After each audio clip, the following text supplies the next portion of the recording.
श्रीजीवप्रकटीकृतं राधालिङ्गितविग्रहं राधादामोदरं वन्दे श्रीजीवजीवितेश्वरम्।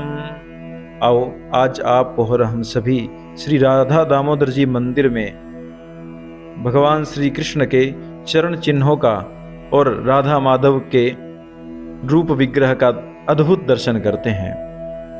इस मंदिर का निर्माण श्री जीव गोस्वामी जी द्वारा सन 1542 में किया गया और जो इसमें राधा दामोदर जी की प्रतिमा है उसको श्री रूप गोस्वामी जी ने स्वयं प्रकट करके अपने प्रिय शिष्य श्री जीव गोस्वामी जी को दिया। औरंगजेब के आतंक के कारण कुछ समय के लिए इस राधा माधव जी की प्रतिमा को जयपुर में स्थापित किया गया। जब समय अनुकूल हुआ तो सन 1803 में इस प्रतिमा को पुनः वृंदावन में इसी स्थान पर ला करके विराजमान किया गया और तभी से यह प्रतिमा यहीं पे पूजित हो रही है। इस मंदिर में स्थापित जो प्रतिमाएं हैं वो अलग अलग गोस्वामी जी द्वारा पूजित प्रतिमाएं हैं। जैसे श्री जीव गोस्वामी जी द्वारा पूजित श्री राधा दामोदर जी की प्रतिमा है एवं श्री कृष्णदास कविराज गोस्वामी जी द्वारा पूजित श्री राधा वृंदावन चंद्र जी की प्रतिमा है। श्री गीत गोविंद के रचयिता जयदेव जी गोस्वामी जी द्वारा पूजित राधा माधव जी की प्रतिमा एवं श्री भूगर्भ गोस्वामी जी द्वारा सेवित श्री राधा छेल चिकन जी की प्रतिमा। श्री सनातन गोस्वामी जी को गोवर्धन शिला भगवान श्री कृष्ण ने अपने हाथों से दी और वह गोवर्धन शिला इसी मंदिर में स्थापित है। इसी शिला में आप दर्शन कर रहे हैं भगवान श्री कृष्ण के दाहिने चरण का चिन्ह है। दाहिने चरण का चिन्ह इसमें अंकित है और गाय के खुर का चिन्ह इसमें अंकित है और भगवान श्री कृष्ण के लकुटी का चिन्ह भी इसी में स्थित है। इस गोवर्धन शिला की 4 परिक्रमा करने पर भगवान गोवर्धन जी की 21 किलोमीटर की परिक्रमा करने का पुण्य प्राप्त होता है।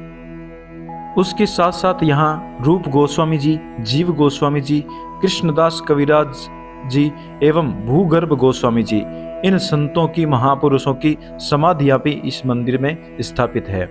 इस्कॉन मंदिर के संस्थापक प्रभुपाद जी की भजन कुटीर भी यहाँ पर स्थापित है। इसी भजन कुटीर में उन्होंने गीता का अनुवाद किया था।